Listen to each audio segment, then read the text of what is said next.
Aloha, my friends. My name is Ameera Healer, and welcome to this next episode of the Great Kingdom of Atlantis. As you can see behind me is this great big sparkling mandala known as Metatron's Cube. So in this edition of the Great Kingdom of Atlantis, I'm going to talk to you about sacred geometry and the sacred geometry of Atlantis and why it was important. So sacred geometry is a brand new concept to you. I'll just give you kind of the simple breakdown.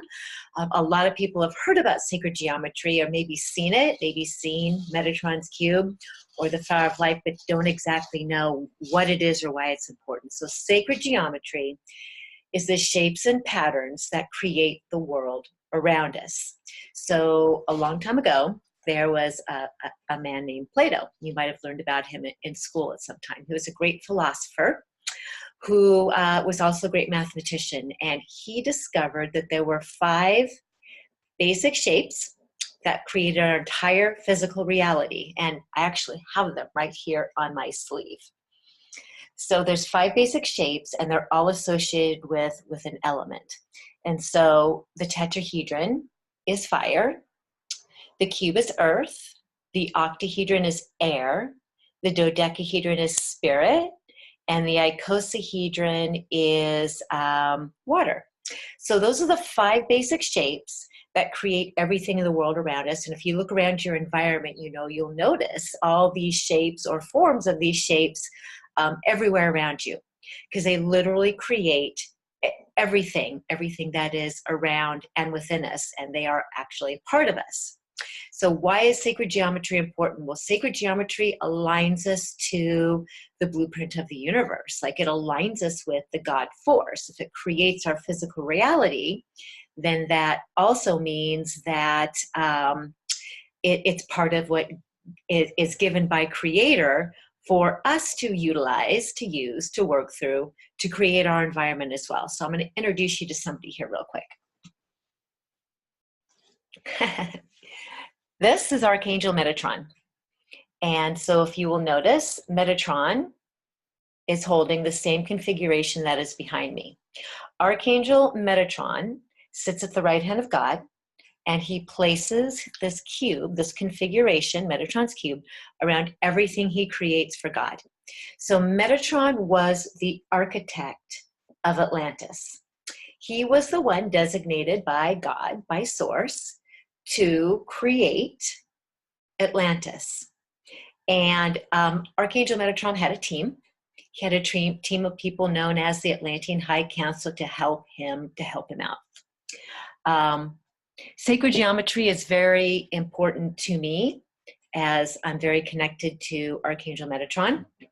I have a clothing company known as Wisdom Wear, and I sell crystal-infused sacred geometry clothing. So part of my purpose on this planet is to bring sacred geometry, what sacred geometry is, out to the masses, like out to return it to the people. It's kind of been this esoteric thing where all churches and mosques and all sacred sites, were built on the principles of sacred geometry because the ancients knew the power of shapes and symbols, that if you created something in a specific form or in a specific shape, it would imbue an energy. So think about the pyramids, the pyramids that we see all over the world, that are the fire, that are the tetrahedron, that moving that energy up into the cosmos.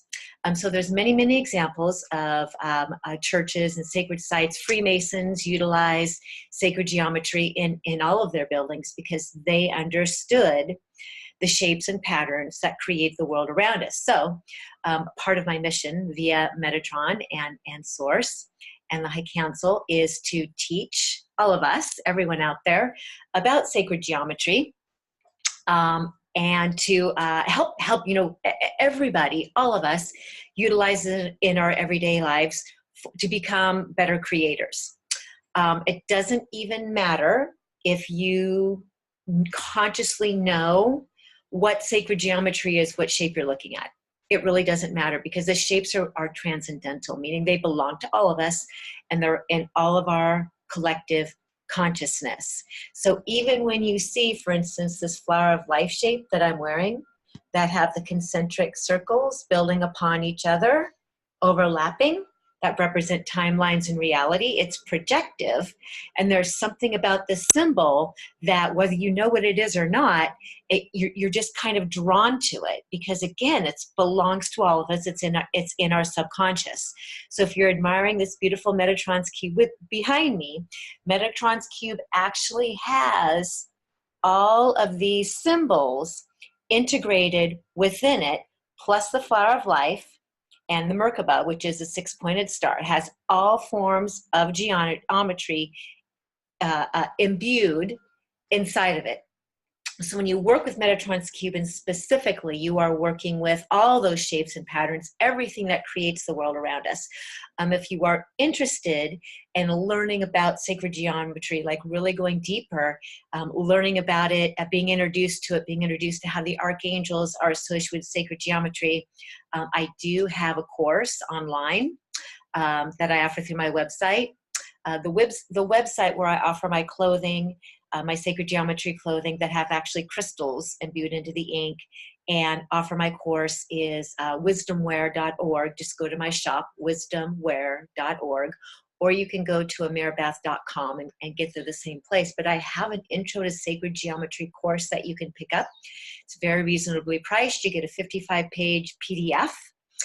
Color PDFs, and then you get the video. It's about a 3.5-hour webinar that just takes you through, will walk you through all the basics of sacred geometry, what the shapes are, what energy they hold, and how you can utilize sacred geometry in your everyday life. I give a lot of examples about where it is all around us, hidden in plain sight. How the archangels are all connected to sacred geometry through Metatron's cube, and then give a big history on who Archangel Metatron is, and connect you and actually do an activation to Metatron and Metatron's cube at the end. So there is that. And then I also have this wonderful organic clothing line, organic bamboo. I use a little hemp and a little cotton too, with crystals in the ink if you would like to wear sacred geometry as well. So sacred geometry was very, very important in Atlantis. When Archangel Metatron conceived of the great continent of Atlantis and the community, he had his team of architects, the Atlantean High Council, and all those who worked for the Atlantean High Council, to create things specifically in shapes and patterns to imbue an energy that was going to support the people. For example, the gardens, like where the food grew. And the Atlanteans grew very high vibrational food. So they didn't eat kind of like how we eat in this day and age. There were no processed foods. They weren't meat eaters, though I do remember occasionally a little bit of fish. Very plant-based and very high vibrational superfoods. So very nutrient dense. The Atlanteans didn't need a lot of food. They just didn't need a lot to sustain them because of their vibration, because of the connection to the fifth dimensional energies and the connection to the land. But the food that they did eat was very intentionally grown, and it was grown in either the seed of life formation or in this flower of life pattern. And again, I'm not going to get too deep in this session about what all the different shapes look like, but I may go into it in another video. I do have my Intro to Sacred Geometry webinar if you would like to learn more. But just know that the flower of life was the home to growing food and growing plants and growing flowers, because this pattern and the seed of life, which is the 13 spheres of Metatron cube, are the most conducive to bringing forth the deepest alignment and connection and the most nourishing food products for the land. The homes in Atlantis were all circular. They're all spheres because of the energy running in a circle. They were very much into feng shui, although they didn't call it feng shui. But the Atlanteans understood the placements of objects and furniture in a room was very important to the energy and to the flow of that family and that environment. The Atlanteans didn't have a lot of, possessions. They had exactly what they needed. They lived very comfortably and very well, and their arrangement of their furniture and the belongings in their home very much fully supported very healthy, happy, holistic type of environment without a lot of clutter. And so the parliament buildings would be in rectangles, because rectangles was the shape that would best support the royalty, or the people who are thought of as royalty, who are really just the leaders and teachers. They would come together in these buildings that were rectangular shaped. And they knew how to make the arrangements in the buildings and make the arrangements of the furniture so that they could come together in community and make decisions and create and help the Atlanteans and help that community to, to have the best and highest level of leadership service available. The temples, of course, would be in your tetrahedron or in your pyramid, for the most part, for their energy that came up. There were many different temples in Atlantis. Temple of Poseidon, the Temple of Aphrodite were probably two of the most common buildings. So the places where the people came to pray, came for healings, came for meditation, came to offer their prayers up to the divine. Those were mostly in your pyramid types of shapes. And then you had things like the places where people would go into divine union. Marriage ceremonies or unionized ceremonies would be done in a Merkaba, because the Merkaba, which is the upward and the downward facing triangles intersecting the chalice and the blade, would support divine union. The beings in Atlantis, when they chose partner, all went into divine unions. You might call them twin flames, but they weren't necessarily all considered twin flames. They were conscious divine unions. And when the people went into union together, it was done in a way where they understood, this is my mate, this is my life partner, this is the being that I will move through time and space with in this reality. And they were very self-responsible. And the marriage ceremonies and integration ceremonies between the masculine and feminine were done in a lot of responsibility and upheld in a very high vibration, very loving environment. Let's see, what else? So everything in Atlantis was specifically designed through sacred geometry, because again, the energy that would come up through the earth and meet with the cosmos, with that as above, so below type of concept, it was all done very consciously. It was all done very intentionally to keep people, to keep the community in the highest vibration possible. So when sacred geometry is becoming, I guess I'll call it popular, it's becoming more and more well-known out into the collective. It's really coming out of the esoteric.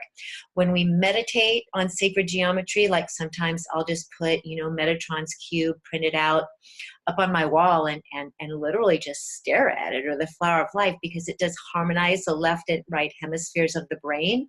It unlocks the right brain, the creative centers of the brain, but then it also satisfies the left brain as these different, shapes kind of emerge through the meditation and through focusing on sacred geometry. As you can see, you can color. I mean, you could make a mandala very similar to what I have behind me. Coloring,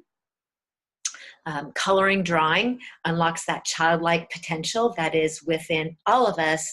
And in the great kingdom of Atlantis, keeping that creativity and that childlike quality through art was very, very important. So the things like, the gardening and the being with the earth and the creating through the plant life, artistry in general and creating beauty. Flower arrangements, beautiful. The Atlanteans had beautiful, beautiful flower arrangements. There was beautiful waterworks and waterfalls and waterways, and you could hear the water pretty much wherever you went on Atlantis. I remember being there, and because I am a water being, appreciating so much that there were pools. Oh, and the pools were also shaped. Many of them were shaped in infinity symbols. The pools and the waterways, or the waters would flow in infinity symbols.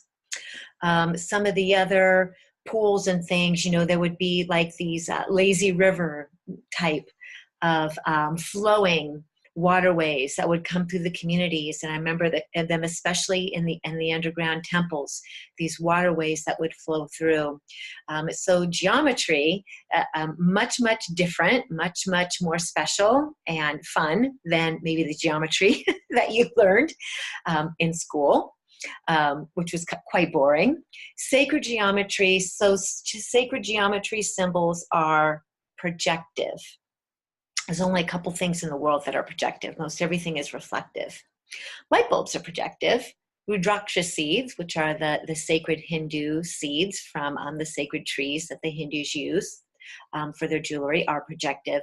Sacred geometry is projective. So when you wear it, when you utilize it, if you're wearing clothing, you actually project out to the collective the energy of that symbol, and it helps and heals people, even if they don't know what it is or what you're wearing, or even if you don't even really know.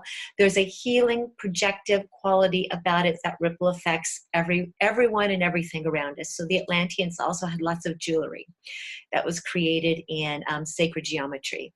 Everyone had their own special symbol or insignia that they were given at birth. All the Atlanteans were also given their own specific crystal to wear that would keep them connected to, you know, their star families. So there are many things that they did intentionally to help the people there stay in realization of their fullness and of their connection to Creator. I hope that this video helped you understand a little bit more about sacred geometry. If you enjoyed what I have to say, please feel free to share this video on up to other people in your community. Again, my website is ameerabath.com.